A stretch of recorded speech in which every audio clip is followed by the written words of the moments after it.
Good morning from দাওয়াই পানি। তো আজকে সকাল সকাল উঠে গেছি আমরা, এখন বাজে 6:25। স্নান টান সেরে একদম রেডি, কারণ এখানে রাস্তা খারাপ, বলছে যদি 8টার মধ্যে না বেরোই তাহলে পুরো হেঁটে ওপরে উঠতে হবে, আদারওয়াইজ গাড়ি করে নিয়ে যাবে। তো মায়ের তো পায়ে একটু প্রবলেম আছে, তাই জন্য, আর মায়ের মানে দুই মায়েরই প্রবলেম, তাই জন্য, আর বাবারও হাত ধরতে প্রবলেম, আর আম্মা আছে, দুটো বাচ্চা আছে, তো হেঁটে ওঠার প্রশ্নই ওঠে না। তাই জন্য সকাল সকাল রেডি হয়ে যাচ্ছি সবাই মিলে, সবারই স্নান টান হয়ে গেছে, আর দু একজন বাকি আছে, অর্ক যেরকম বাকি আছে। তো আর আমি স্নান টান সেরে নিয়েছি একেবারে, যাতে ওখানে গিয়ে আর কোনো অসুবিধা না হয়, ছেলেকে টাইমটা দিতে পারি। ছেলে ঘুমোচ্ছে, তার মধ্যে আমি স্নান টান সেরে নিয়েছি, এবার রেডিও হয়ে যাব, চা দিয়েছে, চা খাবো। আর এই যে দেখো ভিউ, তবে কাঞ্চন দাদা দেখা আমাদের মেলেনি, আমরা এটাতেই সন্তুষ্ট। তবে ঠান্ডা খুব একটা নেই, দেখতে দেখে বুঝতেই পারছো যে আমি গায়ে সোয়েটার দিইনি, তো গলাটা একটু ব্যথা ব্যথা করছে। তবে ভালো লাগছে ঠান্ডাটা, এই ঠান্ডা উপভোগ করতে গিয়ে যদি ঠান্ডা লেগে যায় তাহলে খুব মুশকিল, একটা ডিকোল্ড খেয়ে নেব। তো কী যে ভালো লাগছে সকালটা, আমি অনেকক্ষণ আগেই উঠেছি, ব্লগটা শুরু করলাম এখন থেকে, বেশ ভালো লাগছে। পাহাড়ের গায়ে একটা ছোট্ট গ্রাম দাওয়াই পানি। দাওয়াই পানি নিয়ে হিস্ট্রি নিশ্চয়ই তোমরা জানো, যে এখানে একটা জলের ধারা আছে, সেখান দিয়ে একটা মানে এক সময় ইংরেজরা যাওয়া আসা করতো, তো সেখানকার জল লেগে তার পায়ে একটা ঘা হয়েছিল, তো সেটা সেরে গেছিলো। তখন থেকেই ইংরেজরা এই জায়গাটার নাম দেয় দাওয়াই পানি। তো সেই জলটা কোথায় মিলবে জানি না, বাট জায়গাটার নাম দাওয়াই পানি। খুব সুন্দর গ্রামটা, নিস্তব্ধ, রাত্রেবেলাটা তো খুব ভালো লাগে, সকালবেলাটাও নিস্তব্ধ, কি যে ভালো লাগছে। যদি ক্লিয়ার থাকতো আকাশ, তাহলে ওই জায়গাটাতে কাঞ্চন দাদা দেখা মিলতো, কিন্তু ওয়েদার তো ক্লাউডি, বৃষ্টি হচ্ছে না, তবে ক্লাউডি ওয়েদার। তবে পাহাড়ের সব রূপই ভালো লাগে। চাই এবার চাটা খাই, নাহলে চাটা ঠান্ডা হয়ে যাবে এবার ভিউ দেখতে দেখতে। তো খাওয়াটা ছিল লুচি তরকারি, আর বাচ্চাদের জন্য ছিল সুজি। খাওয়া দাওয়া করে নিলাম ঝটপট করে, তাড়াতাড়ি বেরোতে হবে। আমরা রেডি হয়ে গেছি, এটা হচ্ছে আমার ওটিডি আজকে আউটফিট অফ দ্য ডে। তো আমরা এবার দাওয়াই পানি ছাড়বো। তো দাওয়াই পানিতে আমাদের মোটামুটি কাভার যতটুকু থাকার ছিল আমাদের হয়ে গেছে, একদম মেঘে ঢেকে গেছে দাওয়াই পানির পাহাড়। এই দেখো পুরো একদম কুয়াশায় মেঘে ঢেকে গেছে, ঠান্ডা সেরকম নেই, বাট দেখতে ভালোই লাগছে। কি আর হবে, কটা দিন ফটাফট কেটে যাবে, তারপরে আবার কর্মব্যস্ততা। এই কটা দিনের জন্য অপেক্ষা করছিলাম সেই কয়েক মাস আগের থেকে, 2 মাস আগে থেকে টিকিট কাটতে হয়, তখন থেকে, তার আগের থেকে আলোচনা চলছে, আর দিনগুলো কত তাড়াতাড়ি পেরিয়ে যাচ্ছে। আজকে তো হয়েই গেল শনিবার, আর সানডে মানডে, বাস টিউসডে আমাদের যাওয়া। তো আমরা এবার গাড়িতে উঠে গেছি, পিছন দিকে আজকে আমার সিট চেঞ্জ হয়ে গেছে, পিছন দিকে বাবা, আমি, মুনু আর বুকান, আর বাকিরা সবাই সামনের দিকে। এই যে আজকে চিরঞ্জীব নিয়ে বসেছে সোনাকে। তো আমরা এবার বেরাচ্ছি, তোমাদেরকে দেখিয়ে দিই। এই যে আমরা হোমস্টেতে ছিলাম, ধুমিখিম হোমস্টে, তুমি বলেছিলাম বেরাবার সময় বলবো। এই যে এইটা হচ্ছে কাঠ, যদি আসতে চাও কন্ট্যাক্ট করতে পারো, রান্না বান্না খুব ভালো, পরে আমরা গিজারের জলও ঠিকঠাক পেয়েছি, মানে যাই হোক খুব ভালো, মানে রিকমেন্ড করার মতনই। মানে কথা হয়েছিল যে আমরা ডিরেক্ট যাব দার্জিলিং, কিন্তু আলটিমেটলি আমার কথাটাই শোনা হচ্ছে। তো আমরা চলে এসেছি সাইট সিন করতে, আমরা সাইট সিন করতে করতে তারপরে দার্জিলিং যাব। তো আমরা এখন আছি তাগদা, এখানে অর্কিড গার্ডেন আর কি, সেখানে যাচ্ছি। চলো আমিও যাই, তোমাদেরকেও নিয়ে যাই, চলো।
পৌঁছে গেছি তিন চুলেতে।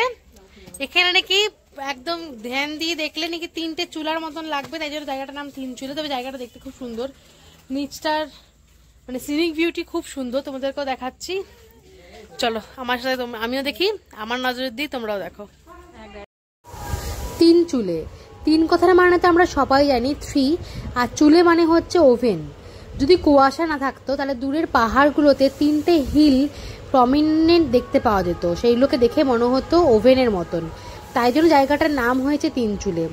আমরা কুয়াশার জন্য তো দেখতে পেলাম না, কিন্তু যতটুকু দেখতে পেয়েছি প্রাণ ভরে দেখেছি আর উপভোগ করেছি জায়গাটাকে। জায়গাটা সিনিক বিউটি খুবই সুন্দর, নিচের রাস্তাগুলো এঁকে বেঁকে গেছে, সেখান থেকে মানে যে জায়গাতে আমরা দাঁড়িয়েছিলাম সেখান থেকে নিচের রাস্তাগুলোকে দেখতেও খুব ভালো লাগছিল। তো এবার আমরা নেক্সট ডেস্টিনেশনের দিকে রওনা দিলাম। যাওয়ার পথে দেখো পড়েছে এই চা বাগান, আমি ক্যামেরা বন্দি করলাম, এত সুন্দর লাগছিল সবুজ দেখতে। পাহাড়ে বর্ষার সময় আসলে কিন্তু পাহাড়ের এক অপরূপ সবুজ রং দেখতে পাওয়া যায়, গোটা পাহাড় যেন সবুজে সবুজ।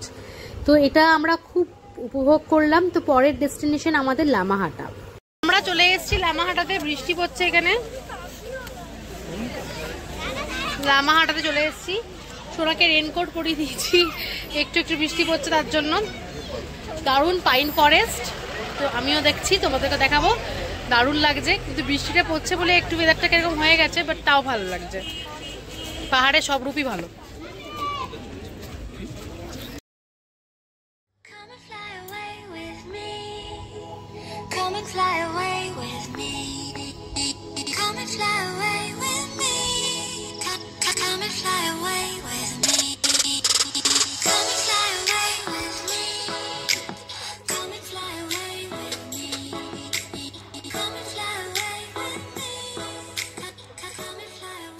এখানে একটা ওয়াচ টাওয়ার আছে, আমরা তার উপরে উঠেছি। এই যে ওয়াচ টাওয়ারটা অনেকটা উঁচুতেই, এর থেকে বেশি উঁচুতে উঠবো না, কারণ বৃষ্টি পড়ছে সোনাকে নিয়ে, আর এর থেকে উঁচুতে উঠলে নামতে কষ্ট হবে। অনেক অনেক উঁচুতে উঠেছে, ভিউটা খুব সুন্দর লাগছে।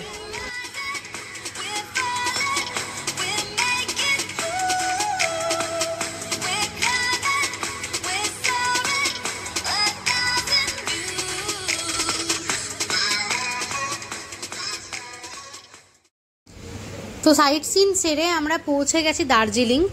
দার্জিলিংয়ে হোটেলে ইন করে গেছি, হোটেলের নামটা তোমাদের পরে জানাচ্ছি। তো আমরা দুটো রুম নিয়েছিলাম, 301 অ্যান্ড 303। 301 রুমটাতে ছিল বাবা, মা, মনু, চিরঞ্জীব আর বুকান। বেসিক একটা রুম ছিল, এই রুমটা থেকে খুব একটা ভিউ পাওয়া যাচ্ছিল না, রোড ভিউ ছিল। আর বাথরুমটা ছিল একেবারে বেসিক, বেসিন, কোমোড পরিষ্কার পরিচ্ছন্ন যেরকম থাকা সেরকম ছিল, আর একটা ওয়ার্ড্রপ দেওয়া ছিল। আর এদিকে ছিল টিভি ক্যাবিনেট ছিল, আর এদিকে চা করার জন্য টি ক্যাটেল আর চায়ের যে পাউচ সেরকম দেওয়া থাকে সেরকম ওসব দেওয়াও ছিল। তো এই রুমটা বেসিক একটা রুমটা মোটামুটি বড় সড়োই ছিল, 4 জন থাকার জন্য ঠিকঠাক। তবে আমাদের রুমটা একটু ছোট ছিল, 303 রুম এটা, যেটাতে আমরা ছিলাম। কিন্তু রুমটা খুব সুন্দর থাকলেও ভিউ খুব ভালো ছিল রুমটা থেকে, মানে ঘুম থেকে উঠেই কাঞ্চনজঙ্ঘা দেখতে পাওয়া যাচ্ছিল। একদিন পরিষ্কার ছিল তো আমরা কাঞ্চনজঙ্ঘা দেখাও পেয়েছিলাম, কিন্তু রুমটা ছিল একটু ছোটোর দিকেই, তার জন্য একটু অসুবিধা হয়েছে। তো আমরা রেস্ট নিয়ে একটু পরিষ্কার পরিচ্ছন্ন হয়ে তারপরে চলে এলাম লাঞ্চ করতে। চিকেন থালি নেওয়া হয়েছিল, পার থালি 200 টাকা। চিকেন, তরকারি, ডাল আর আলু ভাজা ছিল। আর বাচ্চাদেরকে আমরা আলু ভাজা আর ভাত, ওদেরকে বলেছিলাম ভাতটা একটু সিটি দিয়ে দিতে, কিন্তু দিয়ে দেয়নি, তো সোনা খেয়ে নিয়েছে। আলু ভাজা আর ভাত দিয়ে খাইয়েছি। এই যে আমার ওটিডি বিকালে রেডি হয়ে গেছি, বিকালের মতন করে। ভিতরে একটা হাইনেক পরে নিয়েছি, তাই জন্য আর বাইরে কোনো সোয়েটার পরলাম না, আমার এইটুকু ঠান্ডাতেই হয়ে যাবে। আর এই যে আমার সোনা, এই যে আমার ছোট্ট বিড়াল ছানাকে দেখি, একটু মেয়াও করে দাও তো, জোরে করো।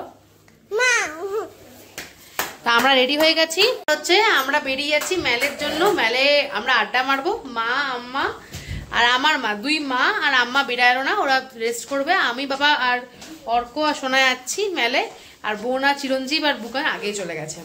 তো যাই দেখি মেলের কি অবস্থা। আমি যাচ্ছি বহু বছর পর, অনেক বছর আগে এসেছিলাম দার্জিলিং, আবার অনেক বছর পর যাচ্ছি। মেলটাকে দেখি কেমন আগের মতন আছে না চেঞ্জ হয়ে গেছে। হোটেল থেকে বেরিয়ে রাস্তাটা একদমই প্লেন রাস্তা, কিন্তু 5 মিনিট হাঁটতে লাগে। তো এখান থেকে 5 মিনিট মেল। তো আমরা এখন মেলে যাচ্ছি। এই মেল থেকে 3টে রাস্তা চলে গেছে, একটা উঁচুর দিকে ঘোড়ার অস্তবলের ওদিক দিয়ে, আর একটা ডাউনে, আর একটা সমতল। তো আমরা আছি সমতলেরটাতে। আমাদের হোটেলের পাশে একটা মনস্ট্রিও আছে, ওটাতে হয়তো কালকে যাব, তখন তোমাদের দেখাবো। মেলে আমরা প্রায় পৌঁছেই গেছি, আর একটু গেলেই মেল।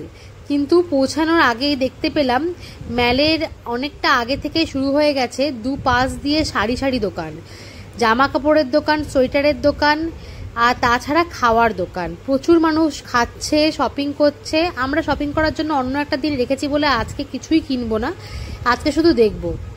প্রচুর ভিড়, যেন মনে হচ্ছে মেলা লেগে গেছে। আমরা তো সবাই জানি যে মেল হচ্ছে দার্জিলিংয়ের একটা আকর্ষণ, তো আমরাও সেটাখান থেকে পিছিয়ে থাকবো কেন। এসে আর যতক্ষণ না মেলে পৌঁছাচ্ছিলাম ততক্ষণ পর্যন্ত মনটা মেলের জন্য অস্থির হচ্ছিল। তো মেলে পৌঁছে বেশ ভালোই লাগলো, বাচ্চাগুলো খেলাধুলা করলো, আমরাও একটু চা খেলাম, আর খেলাম দার্জিলিংয়ের ফেমাস মোমো।